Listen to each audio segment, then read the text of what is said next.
This episode is brought to you by Prime Video. In the small town of Holland, Michigan, nothing is ever what it seems. Behind the tulip festivals and pretty houses lay dark secrets that threaten to tear a marriage apart. Nicole Kidman stars in this darkly twisted thriller about a wife and mother whose quest to uncover her husband's secrets may get her more than she bargained for. Holland, streaming on Prime Video March 27th. At T-Mobile, our critical mission is providing unparalleled 5G coverage for when connectivity is mission critical. Introducing T-Priority, America's best 5G network experience for first responders, even in times of congestion. More capacity, faster speeds, better coverage. T-Priority from T-Mobile, built for tomorrow's emergencies, ready today. Discover more at t-priority.com. For qualifying organizations on eligible rate plans, coverage not available in some areas and may be impacted by emergencies. We know, like, right now, our children are going to face hard times. I don't care who you are. Like, there's going to be relationship issues. Somebody's going to break up with them, or, they're going to be going for some job that they didn't get. Like, we're all facing difficult times. But if you have your mom and dad saying, don't worry, I'm going to love you no matter what, man, you can make it through pretty much anything.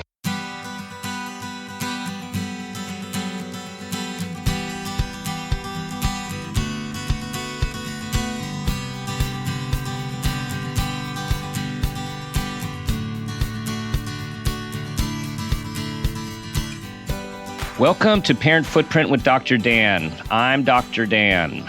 This show is about making the world a more loving, accepting, and compassionate place, one parent, one person, and one child at a time. The key to raising healthy and engaged kids is for us parents to seek the same in our own lives while striving to be the best versions of ourselves each day, no matter who you are or where you came from. With increased awareness, you can be purposeful about leaving a healthy footprint for your children, your family, and all those you care about while living your own life to the fullest. Today's show is completely aligned with this purposeful living and parenting. Today's show is Legacy Letter, leaving a lasting legacy on your child's lives with Blake Brewer. I'm excited to introduce you to Blake. He has a powerful story that led him to his mission, which is helping 1 million dads take a big step toward leaving a lasting legacy on their children's lives. Blake has a wonderful wife and loves being a father to his 3 young children. He has several mentors and one very important one in particular, which we're going to be hearing about today. Blake, welcome to the show. Dr. Dan, I'm excited to be here. Thanks for having me on. I appreciate all that you do, and I've really been looking forward to this time together. Likewise, this has been in the making for a while, and you've got a lot. You've got a lot to share with us, and let's start where all of this mission and passion takes place with a profound experience that you had that's led you to where you are today. Yeah, I was 19 years old, and I was on a beach in Hawaii with my family, and I found myself standing next to my dad.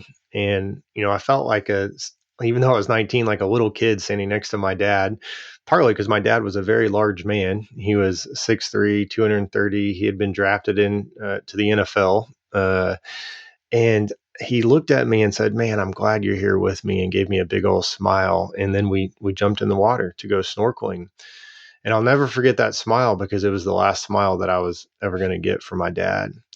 And so we headed off into the water and ended up in an area that I now know is called Witch's Brew. And the water is known for being treacherous, and it was that day. And there was a moment where I realized that I didn't see my dad anymore, and we were separated. And so I started scanning the water. I ended up seeing him, and he was treading water, but I could tell that he wasn't doing well. And my dad had this big, deep, booming voice, but he yelled for help, and it was more like a whimper. And so I did my best to swim to my dad as quickly as I could. But by the time I got there, my dad was underneath the water, and he was unconscious. And so you can imagine the thoughts that were going through my mind. And I just knew I had to get my dad to shore as quickly as possible. So I put my arms around him and started swimming with him to shore. Some nearby snorkelers showed up, a lifeguard showed up and helped get my dad to shore. And they started doing CPR to my dad. And I knew that surely this was going to be just like the movies where Mhm. my dad was going to come to, his eyes were going to open up and the water was going to come out of his mouth, and it never happened. And so my dad ended up drowning that day. And so at that point, I was just in total shock. And, Mhm. what the heck just happened? How am I going to make it without my dad? And so then it was a few hours later, after we had already gone to the hospital and seen my dad one last time. I had made phone calls back to my dad's parents, who were devastated. I was the oldest son, so I was making all these phone calls, and phone calls I never thought I'd have to make. Mhm. And then I'm in the back bedroom of this condo, and I'm sitting there at the edge of the bed, still reeling.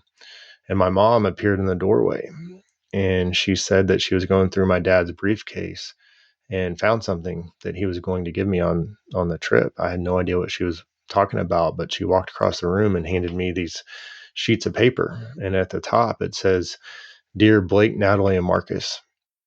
And she said, "For the last several months, your dad has been writing a letter to you and your siblings. Here's your copy." And so I had no idea that he had done this. And my dad had no idea that when he was writing these letters that he was going to die, and that this was going to be his last words to me. And so I'm reading this letter, and it was everything I needed at that moment. Mhm. Just to even know that my dad took the time to write this letter for me, I felt so loved. Mhm. And then my dad wrote the last line of this letter, and I believe only God could have allowed my dad to write this, but he said, "As you're being faithful to God, you're often going to find yourself in the minority here on earth. But I assure you that in heaven, you'll be in the majority. Love, your dear old dad." And I was thinking, man, I am going to see my dad again. I'm Mhm. going to see a smile Mhm. again. And so my dad's letter gave me the confidence to really make it through that time, gave me the hope, gave me the direction.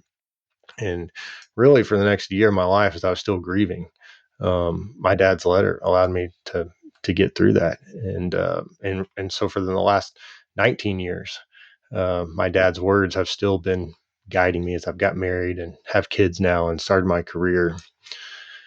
So Hmm. that's my that's that's my story. Was it? I mean, the grief, the shock. It's I would say unimaginable. It's like it's palpable and yet unimaginable at the same time. Um, that letter, how it lifted you. I mean, how you can't get around grief, right? I mean, you can't get around grief. How did Right. that letter impact grief or support you through it? Yeah. Well, it gave me hope. Mhm. Just my dad's perspective on life is that it doesn't end the moment that you die. Mhm. And so as he spoke about heaven, and then it really put into perspective my time here on earth, like it's going to go by quick. And so I really, the time that I'm here, want to live for things that really matter. I want to, for the things that matter to God. And I want to serve people. And so I think that, and then just knowing, man, my dad loved me, and just Mhm. uh, having that thought and that confidence. My dad would not have wanted me like that event to just like ruin like the rest of my life. Mhm. It wouldn't honor my dad's legacy. Like if that was my like if it just sank me and that was it. Mhm. And so I had to go through the whole grieving process for sure. And there was Mhm. great people in my life, and I had not cried a lot in my life, and Mhm. would find myself as I went back to college, I would cry myself to sleep almost every night, just Mhm. thinking about it. And then, as you can imagine, I would start to have these thoughts of, man, was this my fault? Like we wouldn't have gone out there that deep if my dad had just gone out by himself. He wouldn't have gone out that far. Mhm. Or is there things I could have done to like save my dad? Like could I have held him differently as I Mhm. was trying to get him to shore? But really, my dad's just the letter just kind of protected me from having those thoughts and going too far down Yeah. that trail. And so I really never felt any like, oh, this is Mhm. my fault. Mhm. Um, and as you say, for those listening who have lost, it's completely natural to look at oneself, right, and in trying to make sense of that. So I'm glad that you had some protection there with the letter. In reading about your dad, and for those of you who don't know the story, best friends and roommates with Terry Bradshaw at Louisiana Tech. And I got, us sports fans know Terry Bradshaw. We know his personality. And so from what I read about your dad, I had the sense that they're this nice complement to each other. Your dad, the pictures of him, he just seems like calm, grounded, went on to serve people through CEO of a hospital, also of a faith-based man, on the weekends practicing, all in life practicing. Tell us this a little bit about, what he was like. Well, yeah, if you think about Terry Bradshaw and the big personality that he has, my Yeah. dad was not Terry Bradshaw in that Yeah. sense. Yeah. Now, if you read, Terry Bradshaw's biography, and you can see some of the fun things that they did in college, they had a good time for sure. But my dad was definitely more of an introverted Mm-hmm. guy, and he wasn't quick to just like share his feelings, and even the fact that he was Terry Bradshaw's tight end, like he was very humble about that. There's a lot of people that didn't even know that about him. Now, Mm-hmm. I told everybody that was like Yeah. my claim to fame. My Yeah. dad's, Yeah. was Terry Bradshaw's tight end. But yeah, he was definitely more of a quiet guy, and so he wasn't even the type of guy. I wasn't when I was reading this letter. I wasn't necessarily surprised that he did it, but it's not like something he did all the time. Yeah. Yeah. And I didn't have another letter from him, and so I don't know what sparked my dad to write that letter, or who gave him the idea. And I wish I could meet that person. I'm so grateful that they did. And Yeah. I've shared with other people. My dad had life insurance, and I know the value of that because it allowed my mom to continue her life, and we weren't in a financial spot or anything with my dad gone. Um, and I know the value of that, but the value of my dad's letter, Yeah. man, priceless. Yeah. Yeah. Well, you're humble, like your dad. You're modest and humble as well.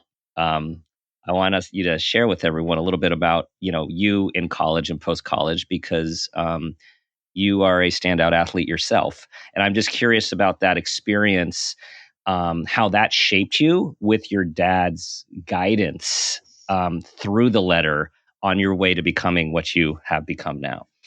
Well, first of all, I was just a good high school athlete. You're very humble and modest about your Yeah. your background. Yeah. Um, yeah. And, so, after I graduated college with my accounting degree, and then I ended up going to work for a campus ministry, which I was not in the plans at all, but it was really my dad's letter, and his death just put a new perspective on my life. I really wanted to serve other people and help other people. But then it was a few years ago. So I have a 6'4" and 18-month-old. And so Mm-hmm. it was when they were younger. And I was like, man, I've got to write a letter to my children. If Mm-hmm. anyone knows the value of a letter from their dad, it's me. And then number one, I don't know when my last day on this planet is going to be. So I've got to have something written down for them. Second thing is I see the world that they're growing up in, and all the messages that they're having to navigate with the internet, social media, all of that. And so I just want to be very clear about how I feel about them, and what our family values are. So I've got to write this letter. And I'm looking at this blank sheet of paper, like, what am I going to write? Like, it was very difficult. Mm-hmm. And so it was hanging over my head for the longest time before I finished it. And around the same time, there was two different people that came into my life, two different occasions where they both share a story with me about how they got a letter from their dad that changed their life. One of them was a guy who was 25. He gets this letter from his biological father, who he didn't know that well. As his dad had abandoned him. He had ended up having four stepfathers who had beat him and abused him. And his biological dad writes him this letter. And at the beginning, it says, "Dear son." And this guy's name is Victor Marks. Victor is like, Yes. he was ticked. He was like, who does this man think he is to say "dear son"? And so, but his dad had a life change. He had actually become a Christian, and so wanted to reconcile with his son, and reached out to him. And this letter, Victor was initially, okay, I'll check this out. Well, that letter started a whole new relationship with his dad, and Victor's life changed because of this letter. And now he's like, and it works for a nonprofit and is a high risk humanitarian. And then another guy as well. So finally I was like, okay, I get it. I get what my calling is. Like, I've got to help more people get a letter from their dad. And I've got to be the ones to help dads write the letter. Uh, Almost every dad I know, they say the same thing. Oh yeah, I need to write, especially after they hear my story, I need to write a letter. But then I check back in, it's like they haven't written it because they're all like how I was, staring at that blank sheet of paper. What am I going to do? So that sent me on doing a lot of research, looking at the elements of my dad's letter and creating a process. And at the same time, a mission. So a mission to help 1 million dads write at least one well-written, meaningful, lasting legacy letter. That's a mission right there. Yeah. And so that's what I've been doing the last couple of years. And you can imagine when I told my wife that this is what I was going to do. And she's like, so that's how you're going to provide for our family and our 3 kids, like helping dads write a letter. And she didn't quite get it. And, but I saw the vision in my head and I knew what I was called to do. And so we're making it. Yeah. Well, and I was just going to say a calling. You said what you were called to do. Like it sounds like a calling that has been in the making ever since that tragic day. Yeah, absolutely. And I met a guy like a year after my dad died, and he's been my mentor the last 19 years. Like while in college, I ended up going to work for him, and he was really a godsend. Really helped develop me as a leader. And I was talking to him this past year, and he said, "Man, everything in your life has led up to this." He used the word convergence.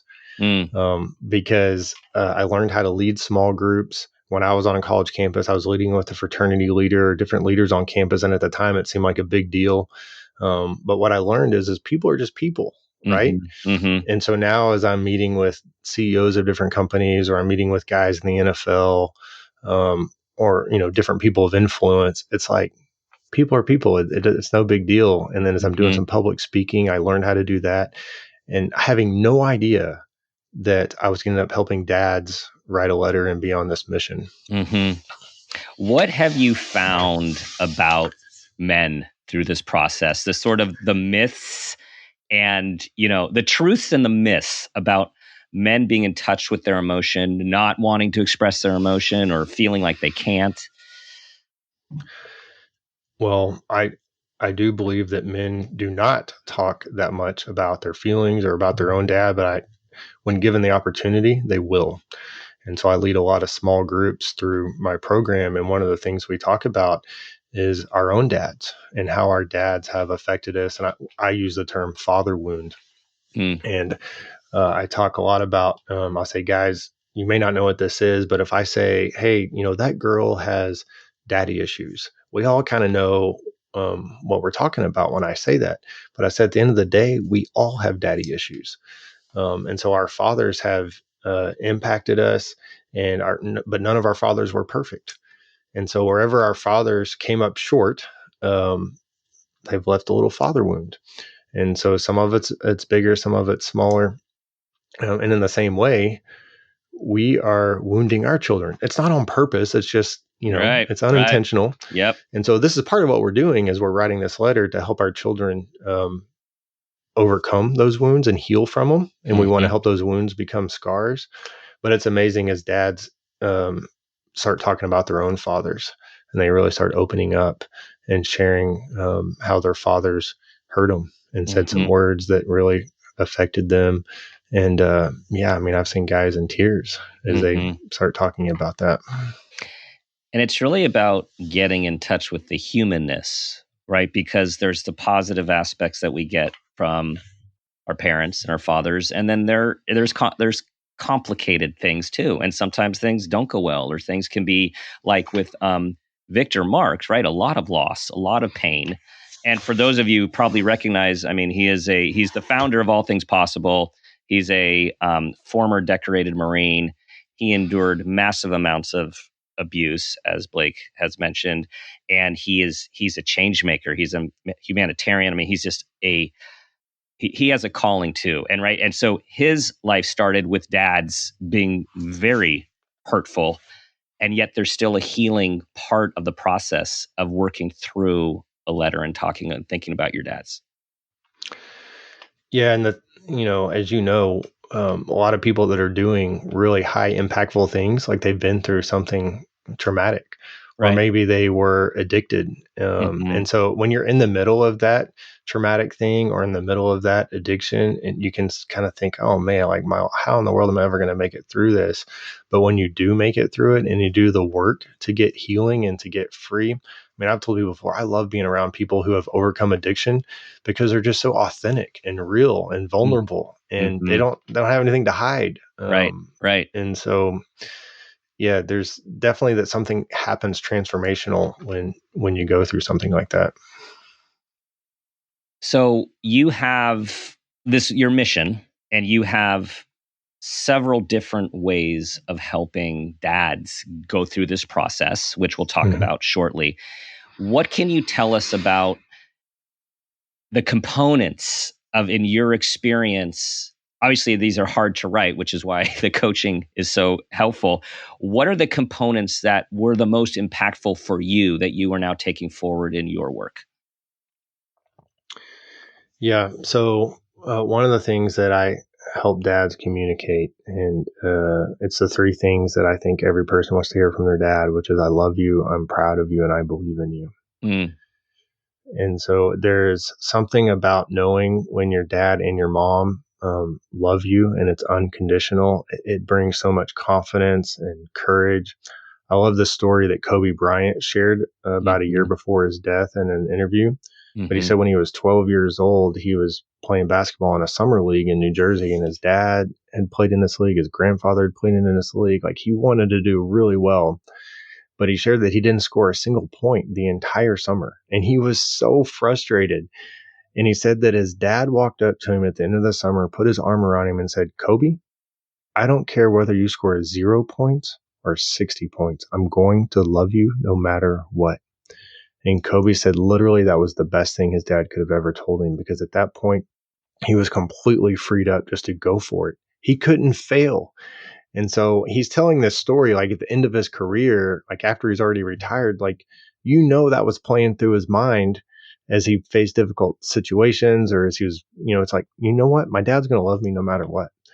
And so I think if we can provide that for our children, that's playing through their mind, because we know, like, right now, our children are going to face hard times. I don't care who you are. Like, there's going to be relationship issues. Somebody's going to break up with them, or, they're going to be going for some job that they didn't get. Like, we're all facing difficult times. But if you have your mom and dad saying, but don't worry, I'm going to love you no matter what, and you can make it through pretty much anything. That's huge. That's huge. That message, that it makes me think, you are enough just as you are right now. Yep. We have this world, right? This world that is so achievement focused, and especially for our kids growing up in this era, like the intensity there's just so much intensity, and there's so much pressure on school and sports and peak performance. And it really unintentionally in most ways creates a lot of pressure, like Kobe felt, that's as a premier athlete to be. But just in everyday life, how we can tell our kids exactly what you're saying, like, you're great as you are. Well, and then the I'm proud of you section of the letter is going along with what you're saying is so powerful. There was a dad that I met in a coffee shop a few years ago, and he was retired. He was like 65 years old, and we just kept going at the same time. And so we became friends. And one day he tells me, he goes, Blake, and this man was very successful. He'd owned a company. Like, I knew what neighborhood he lived in. But one day he tells me, he goes, Blake, I still find myself every day living to make my dad proud of me. He said, Blake, my dad died 20 years ago, but he still had this desire in him. I just want to make my dad proud. And his dad had never told him. His dad had never told him what it was going to take. And so through other conversations I had with this guy, I realized he did not have a good relationship with his own children, and they weren't doing well. And I put it together. This man had neglected his own family in the pursuit of, we'll call it worldly success, at the root of it, he was trying to make his dad proud. And so what I tell parents is we do not want our children wondering what's it going to take, and going through life like, oh, just trying to make us proud. And so we really want to be clear with them and affirm them and who they are and their unique gifts. And I also tell parents we want to focus on like who they are deep down, like not what they've done. Right. So there's one of the guys I was helping write his legacy letter, Tim Delaney. He's vice president with the Arizona Cardinals. Awesome guy, awesome dad. He's got a 12-year-old daughter. And so we were talking about this as he was writing his letter. And so then the next day, his daughter brings home her report card. And she's made good grades and like normal, but he was remembering what I said, like affirming who they are. And so he calls his daughter over and says, hey, I wanted to say, hey, I'm glad you made good grades. I'm proud of, all these A's, but here's what I'm most proud of. And he pointed to the bottom of the report card where the teacher had wrote that she was kind and sweet to all of her classmates. And he said, this is what makes Daddy the most proud. And so she started beaming and smiling and she walked away. And I said, Tim, she's going to keep doing that. She walked away and said, oh, that's what makes Daddy proud. Okay, I'm going to keep doing that. That's awesome. That encapsulates, like, if we could take that parenting, healthy parenting pill, whatever that is. And it's like to focus on who they are and highlight and praise the goodness, not the achievements. And like you said, like those things are important and we don't want to dismiss them, and people work hard for them in some cases. But we have to give them, I guess, put them where they belong in terms of ranking, in terms of what we are really trying to cultivate in our kids. Yeah, absolutely. And to really focus on the character that it took to get that achievement. There was a dad, his son is plays college baseball, and he was writing this letter to him. And there was a moment where he hit this game-winning home run. And I said, man, absolutely, you can talk about this in the letter, but what you really want to focus on is you saw all of what it took to get to that point of hitting the home run. You saw him working hard. You saw him, there was moments where he could have given up. He didn't give up. And so focus on the character that it took, because that's what's going to carry with him the rest of his life. Yeah. Yeah. But, and then I hesitate to share this illustration, but it makes sense for me. And I know that people are way more complex than dogs. But if you're going to train a dog, there's definitely moments where you have to correct the dog. But if you're trying to teach the dog to sit, if it even gets close to sitting, you affirm it and give it a treat. And then it's like, oh, it repeats it. And so you keep affirming it and giving it treats until it learns to sit, for example. Well, as a parent, man, it's so easy to focus on when our children are not doing well and to point that out. It's like when I take my kids out to eat at a restaurant, man, it's really easy for me to tell them, hey, you were too loud, be quiet, stop running around the restaurant.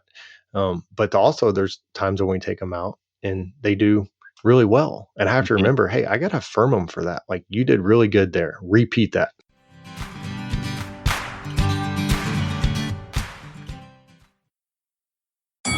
Saturday presents, in the red corner, the undisputed, undefeated Weed Whacker Guy. Champion of hurling grass and pollen everywhere. And in the blue corner, the challenger, extra strength Saturday. Eye drops that work all day to prevent the release of histamines that cause itchy allergy eyes. And the winner by knockout is Saturday. Saturday, bring it on. This episode is brought to you by Shopify.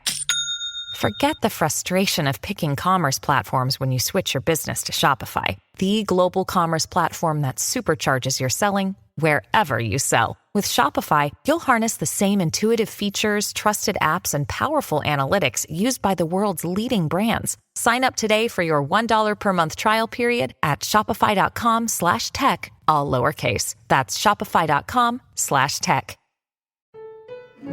At Rocket, we believe everyone deserves their shot at the American dream.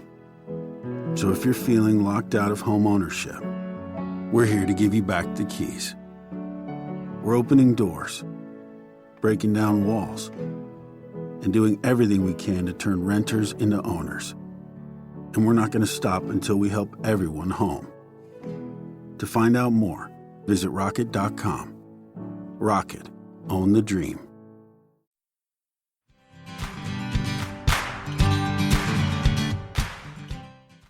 We have 3 kids, and when they and close in age, and when they were young, going to the restaurant for a family dinner was usually a very not a great idea. In hindsight, for all of those reasons, right? Yep. Yeah.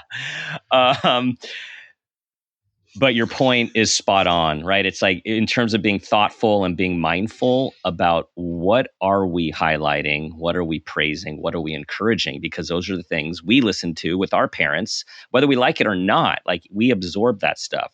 So I love this mindful approach. The other thing that really I felt in learning about your dad, and I also sense it in you, is values. And so tell us a little bit about the value aspect of the values that you were given and what you try to and are going to be passing on to your own. Yeah, one of the things that my dad valued and he wrote about in the letter was just this idea of personal responsibility. He was, absolutely like, don't be afraid to ask for help. And, as far as this legacy letter challenge, like, I've had so many people help me push this mission forward, but no one at the end of the day is going to come in and lead my family and be the dad that I need to be, other than me. And so there's this idea of personal responsibility. Like, you can't just blame other people for your issues, or, think that someone else is going to come in and save you. So that was one of the values that my dad talked about. My dad talked a lot about just truth. My dad was a guy who loved truth, and, not just like bending with whatever the culture is telling you at the moment, but to really like know who you are and what your truth is and to follow that. And that was a big thing too with my dad's letter, was just identity and just like who you are. And for us as a Christian family, man, our identity is in that. And so we're going to act out of that, which, that's one of the things I talk about with dads, is knowing who you are and really being a great dad. It's not about creating this checklist of, okay, well, yeah, I got to make sure I spend, this amount of time with my children and do this. It really starts with, okay, who do you see yourself? Do you see yourself as a great dad? Because if you see yourself, if that is who you are, you'll just naturally be that. And so I don't know if you're familiar with the book Atomic Habits, but it's one of my favorite books. And in that, he gives this illustration of 2 different guys who are trying to quit smoking. And he says there's person A who, when you offer him a cigarette, he says, no thanks, I'm trying to quit. And then the person B says, no thanks, I'm not a smoker. And he said, I can tell you who's going to quit, person B, because person A still has the identity of a smoker who's trying to quit. But person B, his identity is, no, I'm not a smoker. He'll be able to quit. And so I'm daily trying to work on my identity of who I am. I have a little reminder in my calendar at 5 p.m. every day that says, what would the best dad in the world do right now? Because I'm the best dad in the world for my children. So what do I need to do right now? And it's just that little, mental reminder. Nice. And there is a beautiful picture that no one can see behind you of your family. They're awesome. And man, like, what a legacy! That you are so much the person that you are, in such a large part with the legacy that your dad left you. And also, I'm imagining a pretty awesome mom, also seeing how you turned out. Oh yeah, I have an amazing mom. Yeah. One of the things that we put in the letter is just, the words that I believe in you. And so when you have somebody that believes in you, that, if you're going to face difficult times or, whatever, no, I know that you're going to make it. And so for me, that was really my mom. And so there was probably about 3 different times in my life where my mom told me, hey, I don't know what you're going to end up doing. I just know you're going to be successful. And you could say, "Oh, yeah, that's just your mom saying that." But Mhm. my mom really believed it. Like I could just tell in her tone, like, "Man, no, my mom believes this." And so there's something about it when you have somebody like that, especially like your mom believing in you, that there have been moments where I'm like, "What am I doing with my life?" And it's like, "I don't know, but my mom said I'm gonna be successful, so I'm gonna keep chugging along." Mhm. Just like I'm not a smoker. It's I am successful. I am going to be successful. It's a mindset. It's a Yeah. mindset. Um, man. Okay. So I'm also interested in the block. So for people listening and people who, start to like this idea and are inspired, but then the natural blocks that come up, the what ifs, the I'm not sure, what do you say to those folks who are experienced what I would say would be a natural response for many? To writing the letter, Yes. that is natural and it is overwhelming to write Hmm. it. Hmm. Um, but what I tell dads is, man, our children absolutely need us. The most powerful voice on the planet is a father's voice and a mother's voice, and it is very noisy out there. Hmm. And so we can't just throw our hands up in the air and say, "Oh man, like it's too hard." I don't know if I can get through to my children. It's like, no, we've got to do whatever it takes. And so, one way to get through to our children, because we know that our children are facing decisions next week, a month from now, big decisions, small decisions, and we want to be the one influencing them. We want our voice being the one that's replaying through their head as they're making those decisions, as they're trying to Hmm. figure out who they are. I Right. mean, even if you blocked everything on social media to where they can only follow their friends on Instagram, the research has shown when they're trying to figure out who they are and they're having to compare themselves to their friends, uh, they're more than likely going to have issues like trying to like it's not healthy to try to figure out who you are comparing yourself to your friends. It really needs to come from the parents. Hmm. And so we've got to write this letter, which I get it's overwhelming, which is why I created this process to Right. really help you get your thoughts from your heart to your mind to a piece of paper. And so I've got a blueprint to help guide someone through that process. You do. And so tell everyone about the different levels, because you've created programs for, that work for different people, um, searching for different levels of engagement. Yeah. So I've got the self-guided course. So I've got a dad's version and a mom's version. You can go to legacyletterchallenge.com, sign up for that. $147, 10 videos, go through at your own pace, and different templates and letters to look, example letters and promptings. And then I also do some live events, and so I've got a big live event coming up in a few weeks, and um, you can sign in and do a live event. So we've got our biggest one coming up in a couple of weeks that'll have several thousand dads from across the country. I do some for a lot of leadership in different organizations. They'll hire me to lead them through a private group, and I'll lead them through that.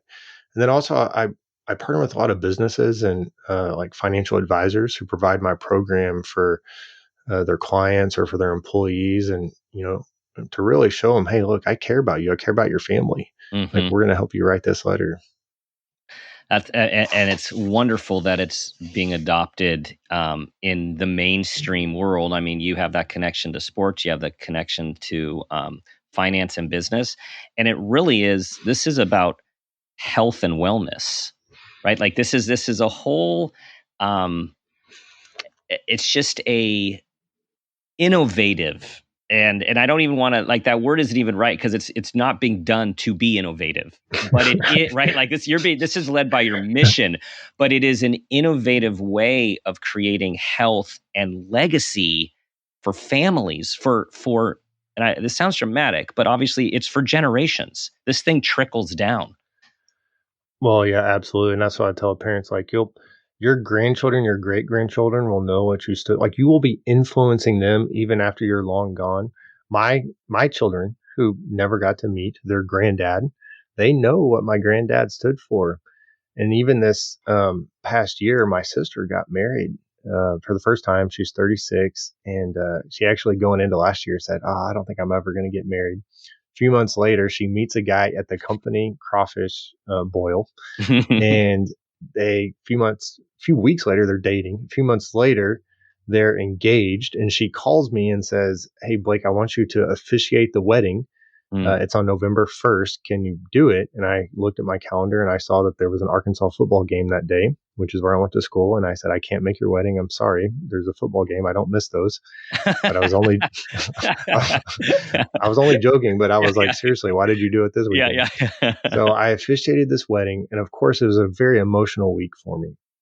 Thinking about my dad would have loved to have been there. My sister didn't get to experience my dad being there, but I was able to take words from my dad's letter and bless and bring it into the wedding and bless my sister and her husband with my dad's words. And so whenever you put your words on paper, they become lasting. Yeah. And so absolutely, it causes you as you to write this letter, to really think about, okay, what is most important, to think about your family.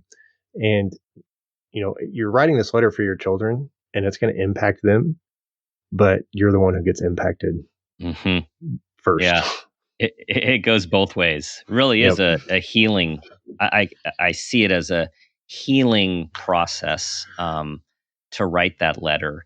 And I'm wondering, do you have people who write them and then sit on them and then write them and then edit them and then like they just want to make it just so perfect? Yes, and I tell parents, like, you can't make this letter perfect. It won't ever be. And so you just got to finish one, because that's my mission, is finish one. Now, parents will go on and write multiple ones, and some try to do it every year or different transition points in their children's life. But you got to get something written down, because you don't know when your last day is going to be. And so I say, just write a really bad rough draft as your think about it in those terms. Like, just go write that one. And let's just say something was to happen to you and you have that written down. Your really bad rough draft will be priceless to your children. And just to be clear, like, I encourage parents to give the letter to their children sooner rather than later. And so a lot of parents will give it around like a birthday or like the end of the school year, or, when they turn 16, whatever, if there's a transition period, or around Christmas, something like that. And so, my dad wrote me that letter. He was going to give it to me that weekend. Like, he knew his 19-year-old son needed his guidance. And so he was going to give me that letter. Just so happened that I got it, after he passed. But I told parents, it's your letter. You can give it when you want, but it's so powerful. Let's get it to work now. Yes, absolutely. Such good stuff. All right, Blake, it's time for the parent footprint moment question.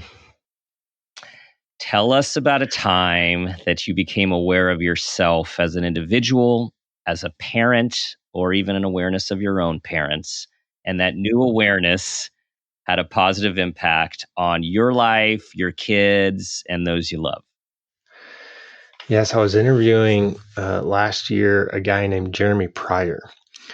And Jeremy's written several books on families. And in this interview, he starts talking about Jewish families and Jewish dads, and how these Jewish dads spend a lot of time. Like, he went over there and spent some time like in his 20s, and he grew up around Seattle, and he had really no ambition to be like a great family man. And then he gets over there and see these Jewish dads like hanging around with the kids and just thinking like they have a totally different view on family.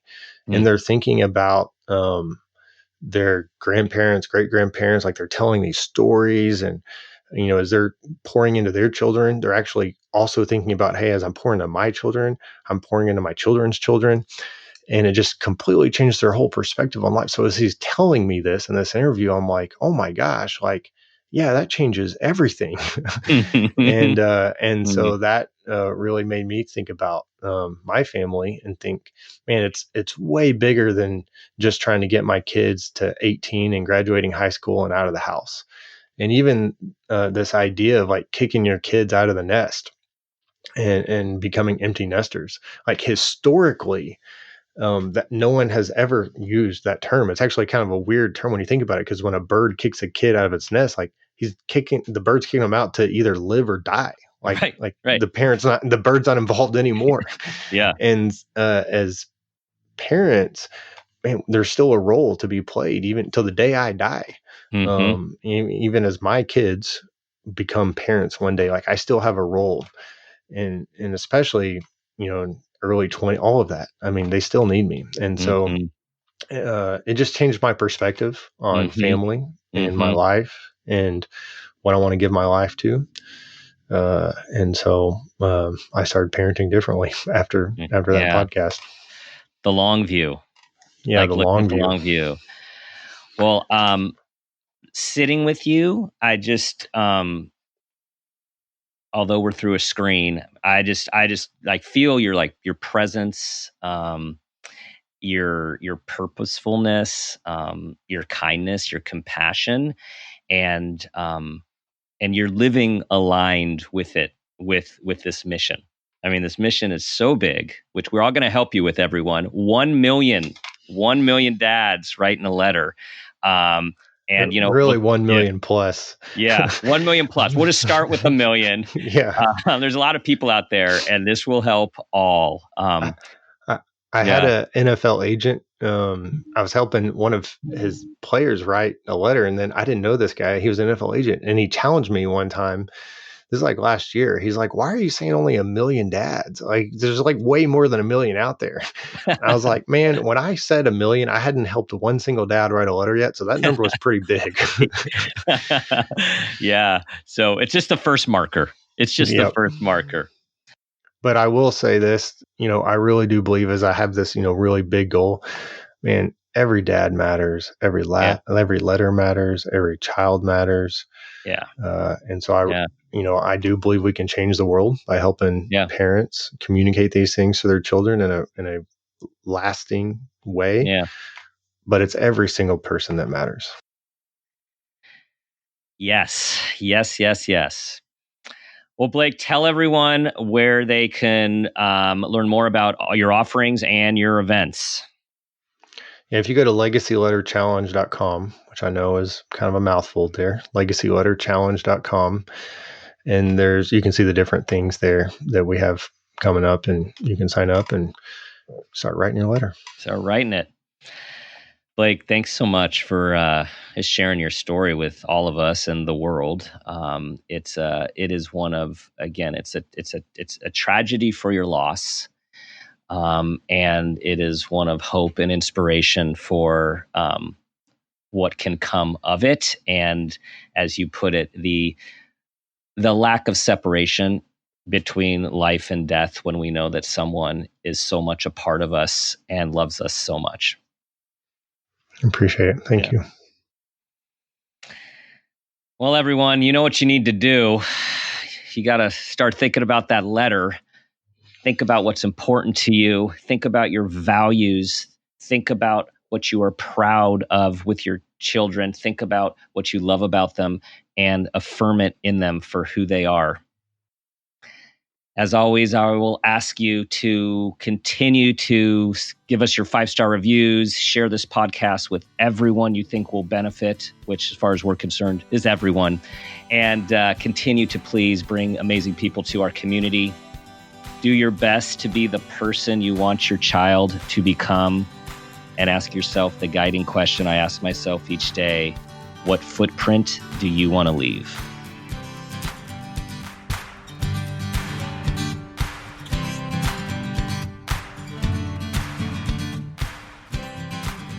This has been a Peters and Rossi production. Parent Footprint with Dr. Dan is produced by Laura Rossi. Our engineer is Phil Rossi. Theme music is Strummer Man, composed and performed by Pro Tunes. Artwork is by Garrett Ross. Follow us on Instagram and Facebook at Parent Footprint Podcast, and on Twitter at Dr. Dan Peters. For more information, go to exactlyrightmedia.com.